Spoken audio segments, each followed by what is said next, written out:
Good morning. On behalf of the ISO, I'd like to welcome you to the 2026 Budget and GMC meeting, going over the draft revenue requirement, project budget, and grid management charge rates. The draft budget book was posted to the process webpage last week on October 30th. My name is Elena Coppola of Alfred, representing ISO Stakeholder Affairs, and I'll be facilitating the web conference today. I'm joined by our presenters, April Gordon, Executive Director of Financial Planning and Procurement, and Thomas Sutliff, Manager in Financial Planning and Analysis. And as you can see, we have additional subject matter experts in the room as well to help answer any questions today. Before we get started, just a quick reminder that the materials are available on the 2026 Budget and Grid Management Process Recurring Process webpage. You can get to that page by going to kaiso.com, navigating to the Stakeholder Center tab at the top, selecting recurring process, and that'll take you to the landing page with all our recurring processes. And from there, you can navigate to the 2026 Budget GMC page, and these documents, including this presentation, will be at the top of that page. Just a couple of housekeeping reminders before we get started. This call is being recorded for informational and convenience purposes only. Any related transcription should not be reprinted without the ISO's permission. This meeting is structured to stimulate dialogue and engage different perspectives. But please keep your comments professional and respectful as always, and please try and be brief and refrain from repeating what's already been said so we can manage our time efficiently today. To raise your hand, as the buttons have been moving around a little bit, the raise hand icon is at the bottom center of your screen. If you dialed in outside of WebEx, you can get into the question queue by pressing *3, and we will see that your hand is raised over the phone. If you'd like to see who else is in attendance, you can open the Inteller Transparency Viewer from the bottom right. It looks like a little group of people next to the little participant button, and you can see who else is here. If you refresh that, it'll update as folks join and leave. We also now have closed captioning available with the CC button on the bottom left of your screen. And when you raise your hand or you're asking a question or making a comment, please state your name and affiliation. And if you would like to add a question into the chat, as opposed to verbally, you can send that chat to all panelists, and we'll read that out loud. And if you need any technical assistance during today's meeting, you can send a chat to the event producer. They show as Inteller Events Stacy. Stacy's our event producer today. Here, I'm going to hand it over to April to go over the agenda and dive in from there. All right, thanks, Elena. So for today, thank you all for joining. We will share with you our draft 2026 Grid Management Charge budget book. We'll go over the revenue requirement as a whole. I'll provide you with some highlights. I'll turn it over to Thomas Sutliff to go over the operations and maintenance budget components. And then I'll go over the rest of the revenue requirement components with you. And then we'll go ahead and just wrap it up with some next steps and stakeholder feedback. Next slide, please. So just to go down memory lane a little bit, we kicked off this effort back in July when we held the initial stakeholder meeting. Between July and now, we were working on the internal development process, taking in the feedback that we received from stakeholders, as well as working with our internal budget owners and management to really fine-tune our offering going into 2026. We did share a preliminary draft of the budget with the board, and we did post the board book, or the budget book, end of October. Today is our follow-up stakeholder meeting to share the findings and the budget book with you, and then we will post a final version of the budget book during December, and then we will post the rates going into 2026 no later than December 22nd to be effective January 1st, 2026. Next slide, please. So some of the highlights of this 2026 budget and grid management charges really have to do with EDAM. EDAM is a big driver for a lot of the changes we're seeing in this revenue requirement. As a reminder, our revenue requirement cap for 2026 is $250 million. Our revenue requirement right now is about $100,000 shy of that amount. In the operations and maintenance budget, we're seeing $14.3 million additional budget needs. This is primarily to support additional EDAM-related staff, about 13 positions, as well as some growth that we're seeing in our software as a service budget needs, and to support new and growing headcount, as well as higher telecommunication costs. And we're seeing some additional budget needed to support some hardware support, maintenance, licensing changes. Our cash-funded capital going into next year is zero. We're actually not going to request any cash-funded capital going into 2026. We'll pull what we need to support the project budget from our reserves. So that explains the decline of about $25 million there. And our other costs and revenues, we are seeing about a $17.4 million decline in our other revenues.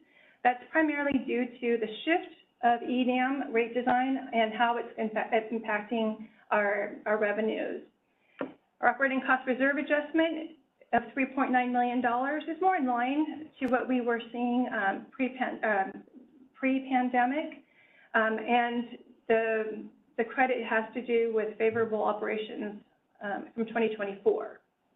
All told, our revenue requirement is $249.9 million, which is about $11.4 million higher than the 2025 budget. Next slide, please. These are the highlights that I just shared with you, with the exception of the rates outlook. Now, with the extended day-ahead market coming into launch in May of next year, we're expecting some additional day-ahead volumes that are going to help reduce those rates going into 2026. So despite the revenue requirement growth that we're seeing, those rates will actually be lower. Next slide, please. Now I'm going to turn it over to Thomas Sutliff to go over the O&M budget. All right, thank you, April. So as the largest component of the revenue requirement is the O&M budget, I'll highlight the main drivers of the $14.3 million increase. The first one listed here in this table is salaries and benefits, a change of $8.7 million year over year. As April mentioned, there are an additional 13 positions over 2025, primarily to support EDAM operations. We also have included a budgeted merit and promotion increase for staff. And then we have some offsetting expenses, savings, I should say, within this number as well. We were able to leverage our healthcare fund reserve to lower our benefit burden from 30 to 29%. And we were also able to reduce the budget amount needed for system operations, the structured overtime, due to fully staffed groups with low turnover. The next one I'll highlight is the telecom and hardware maintenance category, the change of $1.2 million. About half of this is driven by contract price protections that have been eliminated within our telecom vendors. And then the other half is hardware maintenance that's driven by inflationary growth and some licensing model changes to support our data center. The next one I'll highlight is the outsourced contracts and professional fees. So all but about $100,000 of that $3.6 million increase is due to software as a service, also known as a software subscription. And there's four main drivers that are causing this increase. First one is vendor-driven license model changes. Then the other one is inflationary cost growth. We also have additional headcount and user growth within the company. And then we have some new and expanding purchases. And then the last final category that I'll highlight is the training, travel, and other costs, the $600,000 increase. This is driven by the CAISA-funded portion of the symposium and some internal and external engagement activities planned for 2026. And with that, I'll turn it back over to April to go through the rest of the deck. All right, thanks, Thomas. Next slide, please. All right, the next category that we'll go over is the debt service. Once again, we are requesting $14.7 million to support the bonds that we have out there. Right now, our principal is at $130.3 million. That will be collected as part of future revenue requirements. The $14.7 million really is a breakdown between $11.7 million debt payments due to bondholders and about $3 million to be collected for the required reserve. Now, this debt service amount will actually be leveled until February 2039, unless we actually call the bonds in February 2031. Next slide. In regards to the cash funded capital, I did mention that we're not requesting any funds to go towards the project budget or the reserves for this year's revenue requirement. We will be pulling the full $25 million to support our project budget for 2026 from the reserves. Now, the focus areas that the projects will support are listed here, and we also have a proposed list out on the budget book. Now, I will mention that the proposed list is our best understanding of what our needs will be going into 2026, and they're subject to change. Okay. We do have a hand from Sean Neal. Okay. Hi, Sean.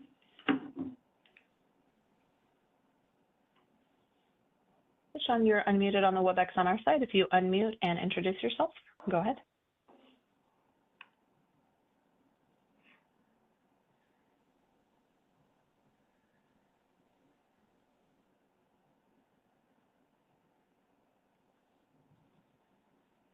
Okay.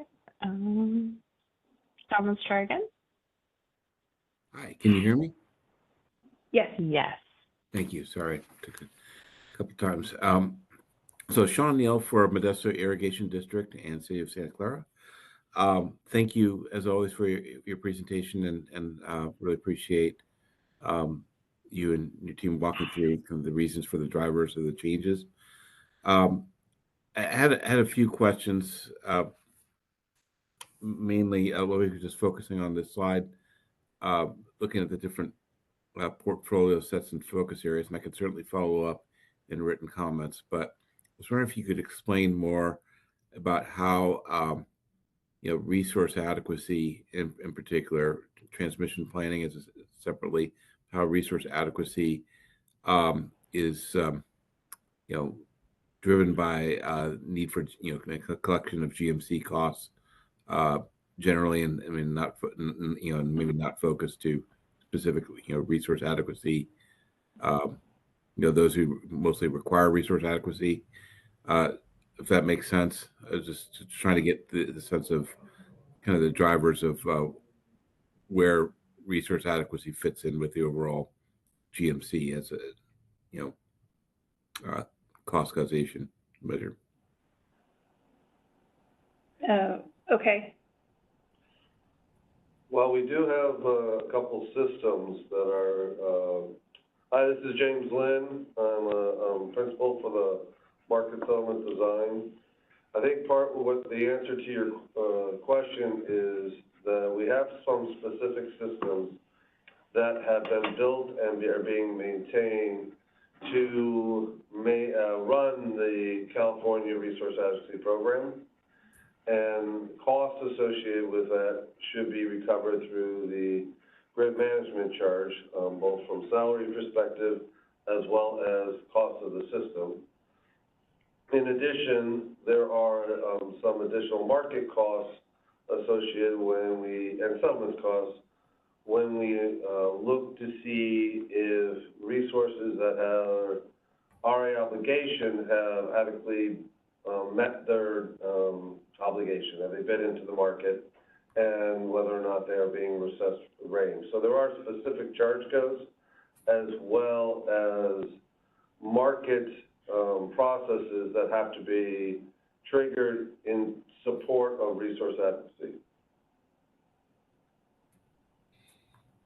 Okay, when you say California RA program, that it holds true for even those like SMUD or an Imperial Irrigation District that are outside of the I should be clear. California ISO BAA, not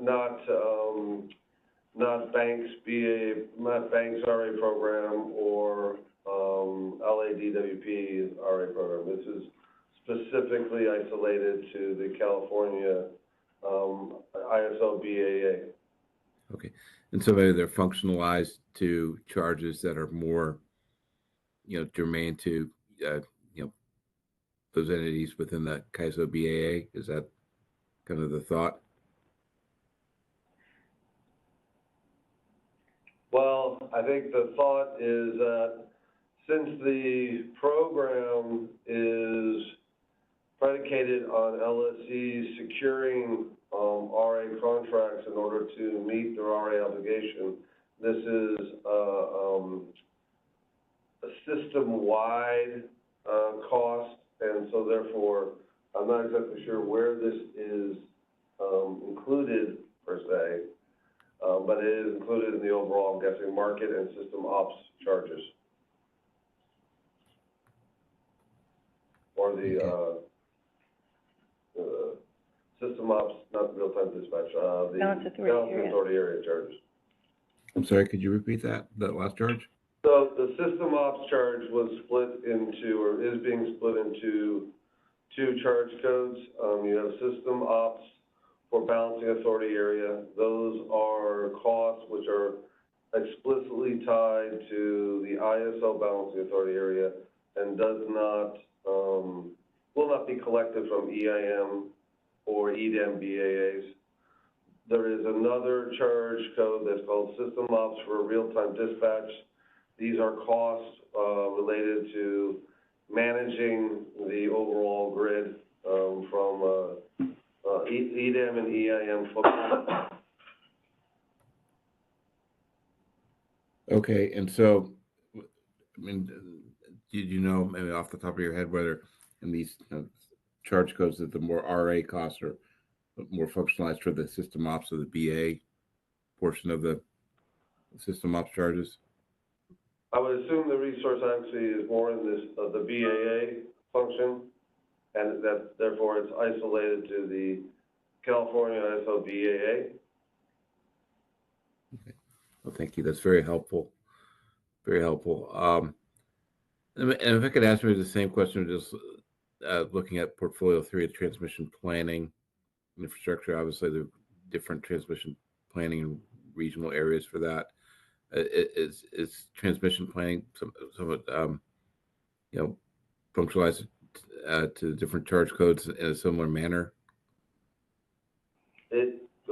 Yes, it's primarily system operations for balance authority area services as well. Okay, no, thank you. Okay. I have another question that's just kind of shifted to a different topic, is just more how, and if this is not the right slide for that, but let me know. But I was wondering, general question, what functions are being included in the more of the EDAM estimates? That, what is there? I know that's a broad question, but I was wondering if in this presentation you could explain more about how the charges that are functionalized toward recovering costs for EDAM. Sure. A lot of that information we did share out in the last cost of service study that's out there on the website. Okay. And as far as the charges that would be contributing, what would be charged out, we would be using the system operations for real-time dispatch as well as the full market services rate. Those would be what we use for the EDAM charges. And then there is, depending upon the whether or not any of the scheduling coordinates within the EDM BAs use interested trades, those will apply. Your bid segment GMC charge applies. So those are the, and then GM's the 4575 for GMC for scheduling coordinator ID. Those will apply. Okay. Excellent. Appreciate that. It sounds like you have more questions for us, Sean. You saw the, I heard the paper wrestling. I'm checking. Actually, I don't. That really helps. I appreciate it. And I'll look back at the cost of service study. So thank you. Yeah, for ease of finding that, if you go to the California ISO site under About, go into Finance area, you'll see the link to the cost of service study there. Please reach out if you have any questions on that. And Sean, if you look at the project site, we under the settlements portion, we have an ISO charge code matrix. It does identify which GMC charge codes apply for EDAM versus ISO balancing authority area. Now, it still needs some additional updates, but it's for GMC, it should be pretty good. Okay, I appreciate that. Thank you. Thank you. Mhm. Okay, if there are no more questions on cash-funded capital or in general, next slide, please. Now, in the other costs and revenue category, we are seeing a $17.4 million projected decrease or decline compared to the 2025 budget. The majority of this change in collection here has to do with the effect of the EDAM rate design on our other revenue, as well as the nodal pricing model fees that we charge PacifiCorp. Now, in regards to the Western Energy Imbalance Market, you're seeing that $13.1 million decrease from 2025, driven by the fact that the WEIM market services charges will only be collected here as other revenue. Going into 2026, when we bifurcate out the system operation charges, we will actually start charging or collecting some of the fees as bottom line GMC charges. Now, in regards to the nodal pricing model fee, PacifiCorp is slated to actually onboard EDAM May 1st of next year. So we only reflected about 1/3 of the nodal pricing model fee being collected in 2026. All told, our revenue for 2026 will be 51.2. That's going to be a net credit against the revenue requirement, which helps reduce the revenue requirement. Next slide.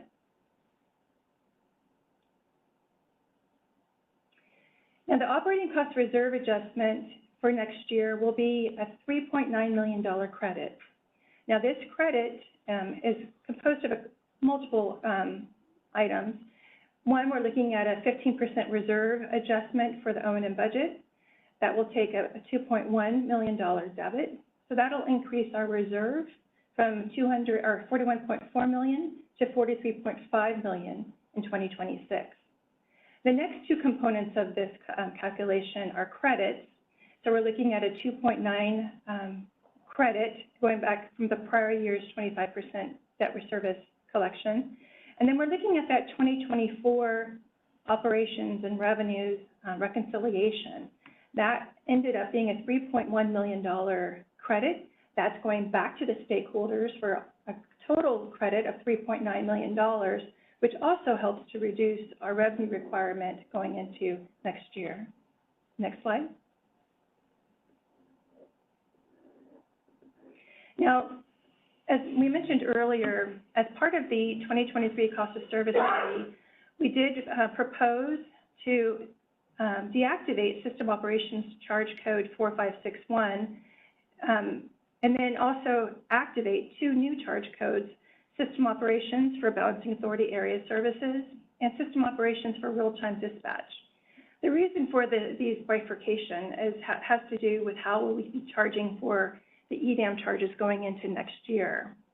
Now, the market services charge, we are seeing a reduction there. We are anticipating having additional volumes go through that charge code, having to do with not only system or the grid growth, but also primarily due to the extended day-ahead market kicking off in May of next year. The System Operations Real-Time Dispatch charge, we are also taking, we're also looking at a decrease in that charge, having to do with the additional day-ahead volumes going through that charge code. Now, I realize that the System Operations Charge Code 4561 is going to be deactivated, but we had to bifurcate out those two areas so that we had consistent alignment in the year-over-year reporting. Next slide. Now, we're also seeing a decline in the market services charge code of about, well, less than a penny. Market services is going to be $10.20, and then the system operations rate will be $10.21 per megawatt hour. All other of the fixed fees will remain the same. We're seeing a slight increase in our RC service rate. That has to do with the how the growth in the revenue requirement is, and how that is going to be applied to the 8% funding requirement. So as our revenue requirement increases, assuming all volumes stay the same, you're going to see a slight increase in that service rate as well.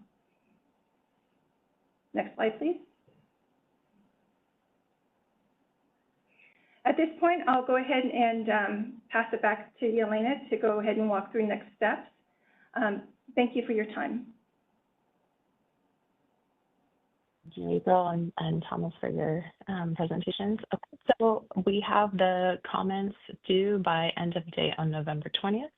You can get to that through that link to the Budget Grid Management 2026 page, and we will have a comment template posted there. If you have any questions, you can send them to ISO Stakeholder Affairs at ISO.com. And I see we have a hand from Sean. Let's go back to Sean. Go ahead. Okay. Again, I just had a question following up. Could you explain a little bit more how reserves will be funded? And you talked about how, not resorting to cash fund capital and looking at reserves. Could you explain more? Just you mentioned 8%, reserve commitment. Could you explain a little bit more how reserves are being kept up and replenished? Okay, so just to make sure I understand your question, you're asking how are we going to fund the project budget going into next year? Is that it? More just focusing on the reserves themselves, operating reserves themselves. How are they continue to be funded? Oh, well, the operating reserve is a different mechanism. So the operating reserve is not the same as the uncommitted capital reserves that we have. Two different items. Okay. The operating so maybe if you reserve could go into the capital reserves, then maybe that's my question. It's really we'll focus on capital reserves. Okay. Okay. So in regards to the capital reserves, we've been building that reserve for multiple years because we're using that category of the revenue requirement really to stabilize our year-over-year growth in the revenue requirement. So we knew at some point we would be able to leverage that reserve more so to fund project budgets without having to spike our revenue requirement to afford the project budget going into the years. So this year is the first year in which we're pulling a full year's worth of project budget out of those reserves to help stabilize that revenue requirement by not including the whole category request. Now, we are anticipating that this decline in the reserve balance will have a slight impact on our interest earnings because we're going to have less to actually be earned on the balance. And that is reflected in the other revenue, but it's not enough to outweigh the benefits of stabilizing the revenue requirement. Does that answer your question, Sean? Yes, it does. I've got a better picture of it now. Thank you. Okay. Okay. All right. Feel free, if you think of a question, you can still raise your hand. I'm just going to go over just our usual plug for our Energy Matters blog and the new one that is posted there. So if you want insights into the ISO grid and market operations, be on the lookout for this blog, and you can always subscribe. And in an effort to help you stay engaged with everything going on at the ISO, we include this list of stakeholder meetings and comment deadlines for the week that you can find here, as well as trainings and any market sims and things that we have going on as well. I don't see any other hands. Thank you, everybody who joined us. Thank you, April and Thomas, and subject matter experts. Thank you, Stacey, our event producer. In a few business days, the recording will be posted to the Budget Grid Management Charge Process 2026 page. Thank you, everybody. Stacey, you may now conclude the call.